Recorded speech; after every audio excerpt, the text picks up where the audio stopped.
Hyderabadi Islamic channel کے معزز سامعین اور مدرسہ عظمت الاسلام کے طلباء و طالبات، السلام علیکم ورحمۃ اللہ وبرکاتہ۔ لفظی ترجمے کے اس پروگرام میں ہم سورہ نساء کی جو آیتیں آج پڑھنے جا رہے ہیں، جس کا ترجمہ اور مختصر تفسیر کر رہے ہیں۔ پہلی آیت میں یہ بتایا جا رہا ہے کہ عورتوں کے جو مال ہے، یعنی کہ ورثے میں ملا ہوا مال ہو، جو بھی ان کا مال ہے، اس کے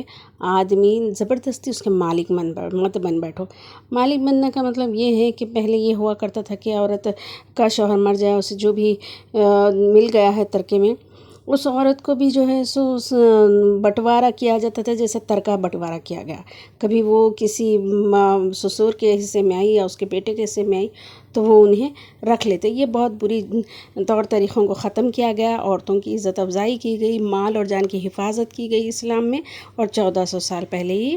یہاں عورتوں کے حقوق قائم ہو گئے اور بتا دیا گیا ہے کہ جس کا جو مال ہے ترکے سے ملو یا وہ اپنے طور پر ان کی آمدنی ہو، وہ انہی کا حصہ ہے، زبردستی اس سے مت لو۔ شوہر اور بیوی کے تعلقات میں ایک اور بات بھی بہت بڑی یہ ہوتی ہے، کسی وجہ سے شوہر اپنی بیوی کی کوئی بات ناپسند کرتا ہے تو اس وجہ سے وہ جو ہے سو ناراض رہتا ہے، یہاں تک کہ معاملے بگڑتے طلاق کی نوبت تک آ جاتی ہے۔ تو اللہ تعالیٰ فرما رہے ہیں، ہو سکتا ہے ان کی یہ جو برائی تمہیں ناپسند ہو رہی ہے، اسی میں اللہ کوئی خیر رکھ دے، اسی میں یا پھر کوئی اور ایسی بھلائیاں رکھ دے، خیر کر دے تمہارے لیے۔ تو تم ایسا مت کرو کہ معمولی باتوں کو یا پھر کسی بھی معاملے کو لے کر طلاق تک کی نوبت آئے یا پھر لڑائی جھگڑا کرتے رہو، ایسا مت کرو۔ یہ اللہ کے اختیار میں ہے کہ ان کی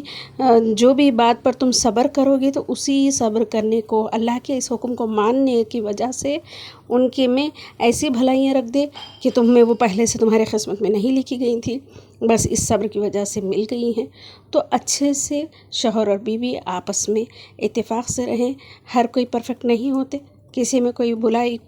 برائی تو ہوتی ہی ہے، تو مل جل کر رہنے سے اور انڈرسٹینڈنگ پیدا ہو جائیں گی تو تمام معاملات صحیح ہوتے چلے جاتے ہیں انشاءاللہ۔ اعوذ باللہ من الشیطان الرجیم، بسم اللہ الرحمن الرحیم۔ یا ایہا، اے الذین، وہ لوگ جو آمنو، ایمان لائے ہو، اے ایمان والو، لا یحلو، حلال نہیں ہے، لکم، تمہارے لیے، ان ترثوا، کہ تم وراثت لے لو، نساء، عورتوں کی میراث لے لو، کرہن، زبردستی یعنی کہ ان کے میراث کے مالک بن بیٹھو۔ اس طرح کہ ان کو جو بھی میراث ملی ہے وہ جو ہے سو اپنے ہی قبضے میں رکھ لو، زبردستی لے لو، یا ان کو نکاح نہ کرنے دو کہ ان کا مال یہیں کا یہیں رہ جائے، دوسری جگہ جانے نہیں دے رہے، اس طریقے سے ان کا مال ان کے حوالے نہیں کرنے دے رہے ہیں، کئی طریقے سے۔ بہرحال ان عورتوں کے مال کے تم اپنے قبضے میں رکھ کر اپنے استعمال میں لاؤ گے تو یہ تمہارے لیے حلال نہیں کیا گیا ہے، تم ان کے زبردستی ان کا مال مت لو۔ وَلَا تَعْضُلُوا، اور نہ روکے رکھو، ہنّا، ان عورتوں کو، لِتَذْهَبُوا، اس بات کے خوف سے کہ وہ لے جائیں، لِتَذْهَبُوا، تاکہ وہ لے جائیں، بِبَعْضِ،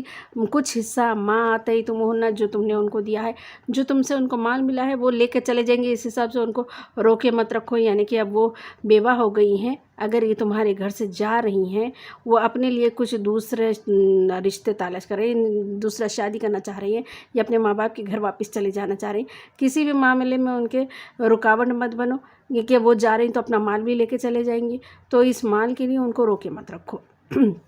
اللہ، سوائے یہ ان کہ یاتینا، وہ لائیں، وہ کریں، بفاحشۃ مبینۃ، کوئی کھلی بے حیائی کا کام۔ ہاں، کوئی عورتیں بے حیائی کا کام کر رہی ہیں، سخت گناہ کے کاموں میں مبتلا ہو رہی ہیں، تو ایسی عورتوں کی وجہ سے معاشرے میں برائی پھیل رہی گی، تو پھر ایسے عورتوں کو جانے دو، مت رکھو، ان کی وجہ سے خاندان بگڑنے کا خوف ہوگا، برا ماحول پیدا ہوگا بے حیائی کرنے والیوں کو، تو پھر ان کو مت روکو، جانے دو ان کو۔ وعاشروہن، اور ان کے ساتھ گزر بسر کرو، یعنی کہ اگر تمہاری بیویاں کوئی ہیں، جو بھی بیویاں ہیں، ان کی کوئی بات تمہیں بری لگ رہی ہے، تب بھی کوئی کھلی بے حیائی کا کام نہیں کر رہے انہوں، تو پھر وعاشروہن، ان کے ساتھ زندگی گزر بسر کرو، بالمعروف، بھلے طریقے سے۔ فَإِن كَرِهْتُمُوهُنَّ، اگر ناپسند ہو تم کو ان کی کوئی بات، یعنی کہ بے حیائی کے کوئی کام نہیں، کوئی زنا کا کام نہیں، کوئی اور باتیں ہیں جو پھر تم کو ناگوار لگتی ہیں، تو ان ناگواری کی وجہ سے طلاق مت دے دو، تم جو ہے سو اچھے سے زندگی گزارو، اللہ نے کوئی بھلائی رکھ دیں گا۔ ہو سکتا ہے کہ ان کی وہ خرابی میں بھی تمہارے لیے کوئی بھلائی نکل جائے، یا وہ خرابی کے علاوہ ان میں کئیوں ایسی بھلائیاں ڈال دے اللہ، تم کو فائدہ پہنچا دے۔ فَإِن كَرِهْتُمُوهُنَّ، پھر اگر تم ناپسند کرتے ہو ان عورتوں کی کوئی بات، فَعَسَىٰ، تو ہو سکتا ہے، ان تکرہو، تم ناپسند کرتے ہو، شیئاً کوئی چیز، وَيَجْعَلَ اللَّهُ، اور ڈال دے گا اللہ تعالیٰ، بنا دے گا اللہ تعالیٰ، فیہ، اس بات میں، خیراً کثیرا، بہت زیادہ بھلائی۔ تو اس برداشت کرنے کی وجہ سے اللہ تعالیٰ تمہیں بہت ساری بھلائیاں دے دیں گے، یا پھر اس میں کوئی بھلائی کا راستہ نکال دیں گے۔ تو تم تھوڑا لے کر چلو، سنبھال کر لے کر چلو، ہر بات میں لڑائی جھگڑے مت کرو۔ وَإِنْ، اور اگر ارد تم ارادہ کر چکے ہو استبدالہ، بدلنے کا، یعنی کہ اب باوجود تمہاری کوششوں کے کچھ صحیح ہو رہا نہیں، آپس کے لڑائیاں ہیں اور اختلافات بڑھتے ہی چلے جا رہے ہیں، تو اب تم اس سے طلاق دے کر دوسرے نکاح کرنا چاہ رہے ہیں، بدلنا چاہ رہے ہیں، زوجن، بیوی کو، مکانہ زوجن، دوسری بیوی سے، یعنی کہ ایک کو چھوڑ کر دوسرے نکاح کرنا چاہ رہے ہیں، تو وہ آتے تم، اور تم نے دیا ہے، احداہن، ان عورتوں میں سے کسی کو جس کو تم طلاق دینا چاہ رہے ہیں، ان میں سے کسی کو بھی اگر تم پہلے ہی دے چکے ہو، قنطاراً، ایک خزانہ، ایک ڈھیروں مال، ان کو مہر کے طور پر جو دیا گیا اس مال کا ذکر ہو رہا ہے، جو بھی مہر تم کتنا بھی زیادہ دے چکے ہو، تب فلا تأخذوها، تو تم نہ لو اس سے، منہ، اس میں سے، شیئاً، کچھ بھی، جو بھی مال دیے تھے مہر میں، چاہے رقم کتنی بھی تھی، کچھ زیادہ تھی، جو بھی تھی، مہر میں دی ہوئی واپس نہیں لی جا سکتی۔ اس کے علاوہ جو بھی رکھائے تھے، نام پہ کروائے تھے، جائیداد کی حفاظت کے لیے کسی کے نام پہ کچھ رکھے، بیویوں کے نام پہ بھی کچھ رکھے، لیکن ایسا ہو گیا کہ طلاق کی نوبت آ گئی، تو اب جو ہے سو واپس لینا چاہ رہے، تو وہ واپس لے سکتے، کیونکہ وہ تم اس طرح رکھے تھے کہ سیفٹی کے لیے رکھے تھے، لیکن جو مہر میں دی گئی وہ واپس نہیں لے سکتے۔ اتأخذونہ، کیا تم لوگے اس کو، بہتانا، ناحق، و اثما مبینہ، اور کھلا گناہ، اس حال میں کہ یہ کھلا گناہ ہے، وکیفا، اور کیسے، تأخذونہ، تم لوگے اس کو، یعنی ان کے مہر کو واپس تم کیسے لے سکتے ہو، وقد افضا، کہ تم پہنچ چکے ہو، بعضکم، تم میں کے بعض، الی بعض، دوسرے تک، یعنی کہ تم ایک دوسرے سے جسمانی تعلق بنا چکے ہو، وَأَخَذْنَا، اور لے چکی ہیں وہ عورتیں، منکم، تم سے، میثاقاً غلیظہ، پختہ معاہدہ، یعنی کہ دو گواہوں کی موجودگی میں نکاح کرے تھے، اتنا پختہ معاہدہ کرنے کے بعد مہر دیے تھے معاہدے کے ساتھ، پھر وہ کیسے لے سکتے؟ ولا تنکحوا، اور تم نہ نکاح کرو، ما نکحا، جس سے نکاح کیا ہے، آباءکم، تمہارے باپوں نے، یعنی کہ تمہارے باپ نے، دادا نے، اس سے اوپر جو بھی، جس کا منکوحہ جو ہے اس سے ان کی اولاد کا نکاح نہیں ہو سکتا،